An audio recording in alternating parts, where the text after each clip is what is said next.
Okay, welcome back in studio. The official Freak Trail X Boulder Boys collab. Let's here. go. This is the first collab. What's It up? is. Let's go. First Thanks of for having many, me. man. Boulder First of Boys many. CEO in Oh, the no. house. Dude, I should have put my You're the Boy shirt on for Oh, this my one. goodness. Oh, man. Too I late. ruined Next time. it. I'm normally sitting on Adam's left, I think. That's right. So- This is weird. Can't Yeah. throw off the dynamic. The changed seating arrangement. Actually, Corinne and I always have the same thing, too. Yeah. I'm always on the left. Yeah. Are you guys uncomfortable in this? Do we need to swap? No, it's perfect. It's okay. It's good. okay. We'll make it work. Yeah. Kick us off here, Adam. This is your boy. Oh my gosh. I mean, I don't even know where to start. Okay. So we all were on the same flight, Debo included. So like, how's it been running with the team the last couple days? Dude, it's been good. Yeah. I haven't actually seen a lot of the team because we, today was the first day that like we had our team accommodations. You did a little threshold with Did a little Trayson threshold and with stuff? Trayson. So yeah, so I ended up staying with Trayson Claire, David Norris, and Zach Miller. Nice. We all got like an Airbnb, and yeah, yesterday went out on some of the course, I guess, and did we kind of got off course, on course, and did a little threshold session. How'd it feel post-flight? Felt good, yeah. I was happy to get it out of the way because like the first one after the flight. What's was the like, session? I mean, the is worst. this like a 4x8 type thing? No, like we a just did tune-up? 3x6. There you go. Yeah, everybody had sounds something nice. different. Like I don't have a coach, so I was just kind of like going off what people were gonna do, and I think David had like one thing, and Trayson had, I think he had 3x6, and so we just did Trayson's workout because I think it was the shortest of everybody. So Is that the way you prime the gas pedal here? Yeah. It's funny because when we drove up Valley today, and we talked about this earlier, we saw Andre Witek, who's racing the long trail. He was third at OCC, a great Polish runner. We saw him absolutely ripping up Valley. So now there's Flat a theme. strides. And Peterman was just saying, yeah, I did my threshold this morning. Yeah. So Yeah. it's like everybody's getting their last threshold. I think out. it's I don't know, like 2 years ago, the race week I'd just be chilling, like jogging super easy, but yeah, I don't know. I feel like now it's like I have to get in threshold. I think everybody's doing it. Like saw Taylor Stackhout. I think he's doing the short trail or the classic. And he was ripping like, I don't know, 400s or something. I don't know what it was, but he was going so fast, like around the train station yesterday. So it's just, I don't know. Feel so old, guys. Feel so old. Well, dude, all right. So let's talk about your season before we jump into kind of the course and goals for this weekend. But You're the freaking boy. the year of the boy. I mean, we've been hyping you up. Trail Runner of the Year is only a couple months away. Hanging another result this weekend would be pretty solid. But just for the audience here, winning course record at the Black Canyon 100K got you a golden ticket to Western States. But before Western States, you won at the Canyons 50K. That was also a loaded race. Yep. Loaded race. And then in your 100-mile debut, sub 15 hours, 6th place at Western States. I know it wasn't perfect, but for a not perfect day, that's a freaking beautiful 100-mile run. Comments on the running part of your season so far? Oh, it's been good. Yeah. I've loved it. I don't know. It's just nice to, I had such a bad year last year. So it's so nice to have a good season where like everything is kind of clicking, and I don't know. It's fun to like, cause I feel like I always felt like I could win those races and be that good, but, I can never quite figure it out, you know? Yeah. So it's nice to, I guess finally have a season that's like, I feel like I am proud of, I guess. Well, then what's the difference? If last year was bad and this year's great, what's the difference? I don't know. I'm just training better, I think. And also I probably have a better mindset. I think when I was on the podcast, I kind of talked about this, like this idea that like, instead of being so like results based, like thinking about, okay, I got to go win this race, which is kind of tough to do, especially at a golden ticket race when like kind of getting a ticket is very much position based, but I've kind of changed to this approach of just going and competing. Like every race, it's like all I want to do is just like race and compete with people, and that's like easy to do. Mm-hmm. Like it's easy to go race and compete, and then I don't know, it's turned into a couple wins, and I tried to put one on the board at States, but that was a little tougher to pull together. You were leading the race for a little while. For like a mile. Hey, you know. Yeah. But Actually, share a little bit about that moment because I haven't heard it from your perspective. But like Farvard wrote about it in his post-race write-up, and I thought it was fascinating because Farvard said he left Robinson Flat in the lead, and then Seth came past him, and then it was Caleb and Chris who came past next. And Rod wrote, like, I didn't realize at the time, nobody did, but that was the move that won the race. yeah, I mean, we got off. I don't know the names of the aid stations except for Robinson Flat. So right before Robinson Flat, we're like climbing up to it, right? Yeah. And I just remember like I couldn't see the trail very well, and it's kind of like a little rocky, just like loose rocks. And I was like, I just want to see the trail, and I kind of started running like what felt normal, and noticed that I was kind of losing some guys, and I was like, oh, I'll just see where this goes. And so actually, right before Robinson, I was leading that climb up into Robinson Flat, and then right before we got to Robinson Flat, Rod caught me, and we kind of like an exchange, and I was like, dude, like, I think this is like I think that the phrase I said was like, we have them in a box, and I was like, I think this is the move, you know? Wow. And so, yeah, when I passed, he had a quicker aid station. I was chilling, probably trying to chat with Adam actually. Yeah, once I left that aid station, I was just like, I'm just going to keep at that effort. And I thought more people would follow like more quickly, but I ended up just kind of out on my own for a little bit, for like a mile or two, before Caleb and Chris caught me. And then once they caught me, I was actually like, they're like moving. It was tough to hold on. So, but yeah, what's the move? I don't know. It's just like racing now is so dynamic. I think you have to like, no move is like necessarily gonna be the move, but like, I don't know. Like, I think it's almost worth just kind of going with everything. Dude, Adam was just talking about that in OCC. Like he kind of missed the move. Yeah. I think that was the difference. You gotta do it. He thought they would come back and they never did. Yeah.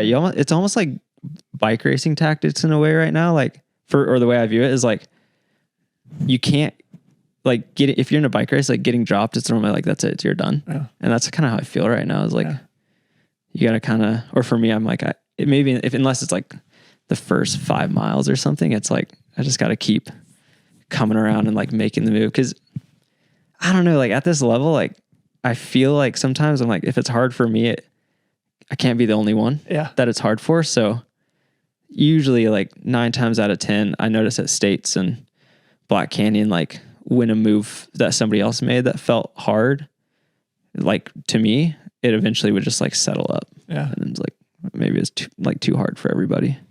So hopefully that's true on Friday, I guess. Yeah. I don't know. All right. Well, that's a good segue. So maybe fill us in on what you've been up to since Western States, because there is some cycling involved in this too. And just for the audience, they're probably thinking, he's running short trail this week, doing the Western States in the middle of the summer, and now trying to gas a marathon, more or less, less than a 50K. It's two very different races, especially based on the terrain. For sure. I mean, I was surprised I was doing the short trail too, to be honest. I got in on a selection after I got the call like a week after States. Yeah. So I was pretty surprised, but I took some time off, kind of just chilled, rode my bike a lot. Did the Leadville mountain bike race, which wasn't the best of times for me, but come on, you got to do the Leadville 100. It was super fun. I didn't even finish. My legs started going numb on the bike. But honestly, like my approach has been, like as much threshold as possible. Yeah. I don't know. Like I started doing a lot of threshold last winter, and I think it paid off from a fitness standpoint. And I felt like this race here, like I was kind of coming off Western States with this idea that like my last long run was 15 hours. Like I don't need to be like pushing a bunch of long runs in the mountains as much as I need to just get as fit as possible. Cause I've raced like some of these faster Europeans, and it's like, it's pretty scary. Yeah. They're really good, really fit. And so I was just kind of like, maybe I don't know. Do you like reduce the volume in that case? I reduced the volume a bit. I mean, yeah. So like for States, training was very much like hard days were like long runs and easy days were short runs. And then I'd like kind of do workouts kind of either in the long run or like shorter sessions on the shorter runs. And like this this time around, I like my hard days were like usually double threshold days where like in the morning I'd do like a threshold session and then in the evening do like an equally as long threshold session. Dude, let's peel back the curtain a little more though. We talked about it on the Boulder Boys show, but like, dude, you made a choice in this block. Like you were talking to me and you were like, dude, I think I might try to get like an extra workout a weekend. Yeah. Well, there's a block there where instead of double thresholding, I was doing a threshold session every other day. So it was like hard day, easy day, hard day, easy day. Yeah. And I remember talking to Adam. I was like, man, I don't know if I can handle it. Like, I don't know if it's the right idea. And Adam was like, I don't know. I don't think you need to change anything. Like what you've been doing before, like canyons and stuff worked. And then I like didn't listen at all. And I went with that approach. Just sent it, dude. It was pretty tough. Like I said, like I just like this whole block for me was just like experimenting, I think. Fun. Which is kind of fun. So yeah, I did like the every other day threshold, like I don't know. It should be It's like 6 sessions in 8 days or something like that. So it should be scary because like the reason I was like, dude, don't do it is because it's like it's a risk you'll get injured, you know? But you didn't. no. Yeah. Upside was potentially high. Yeah. I don't know. We'll see. Well, I mean, the Boulder Boys are claiming you're in real fitness right now. I mean, we were talking about you yesterday. Adam was like, dude's really fit. And actually, we were all at Drew Holman's wedding last weekend.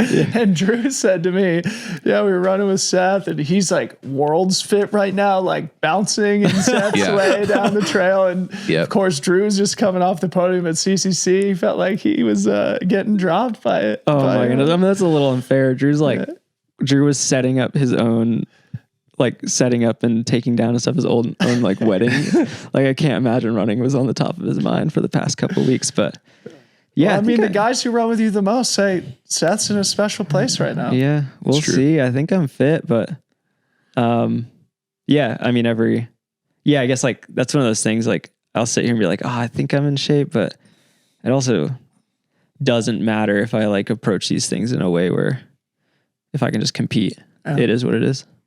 Does it motivate you to be able to compete across distances like this? Yeah, for sure. I mean, I think this idea that I've been holding on to a lot lately is like the best in the sport don't cherry pick what they're good at. They're just good at all of it. And such a good point. I think if I can be successful in like this, like 50K marathon type distance and at 100 miles, I think that's like something cool. It's something special. And like, I obviously like come from a more like speedy background. So I do prefer to race the short stuff, from like almost like an aesthetic standpoint. But, yeah, I hope I'm good at across the board. Like, I feel like Worlds is like, yeah, the one, like, or it's like the race I've had to do this year that I have like the biggest question marks around, I guess. I don't know. I also don't know like half the field, or most of the field. I don't know who they are. Well, it's a good field. Let me tell you. Yeah. Yeah.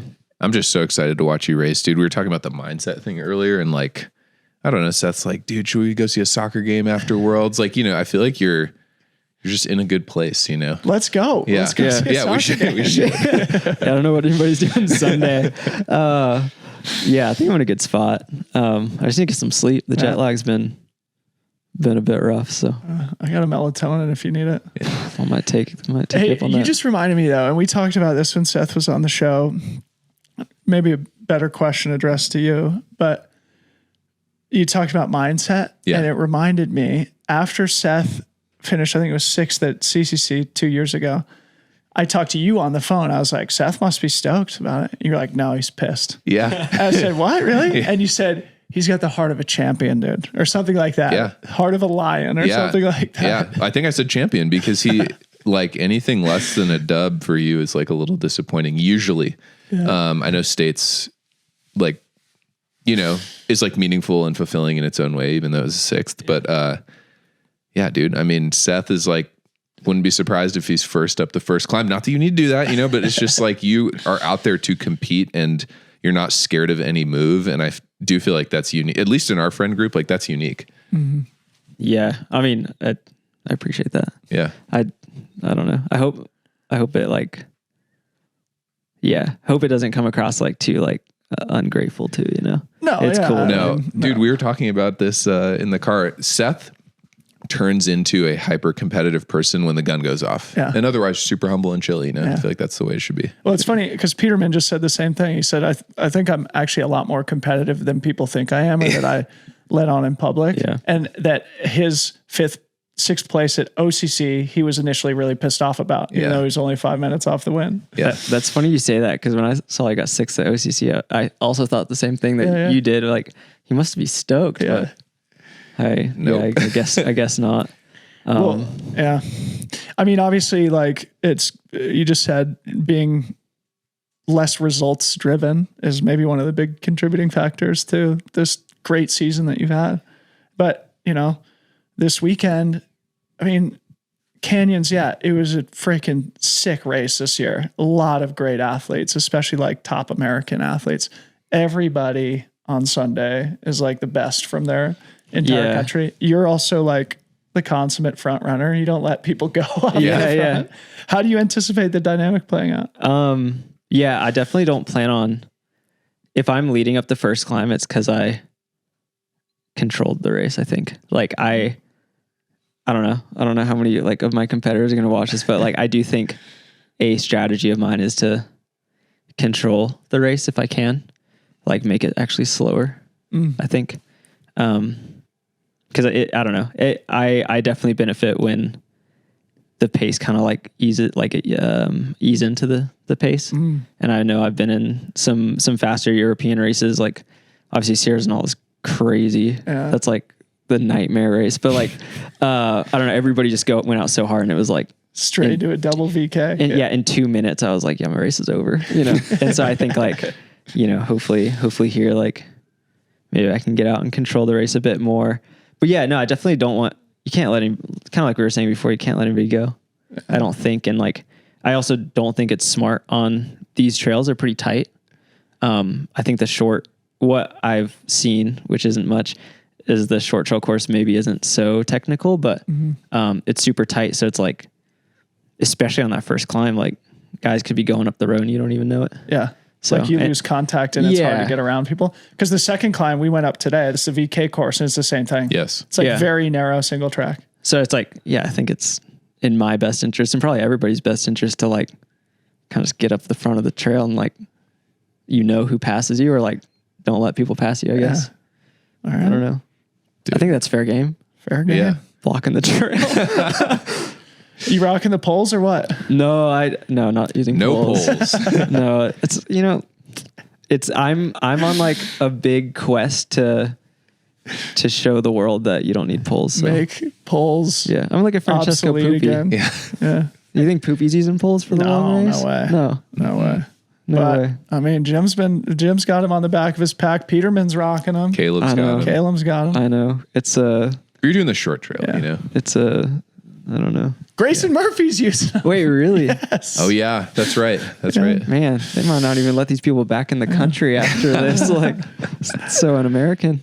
No, I'm just kidding. It's Cool, becoming more and more American these days, you know? Oh, yeah. A lot of Americans using poles. I don't know. Last time I used poles was Gran Canaria, and I snapped a pole, and I remember like I accidentally fell somehow, and my poles went flying off like the side of the trail, and I spent like 10 minutes looking for it.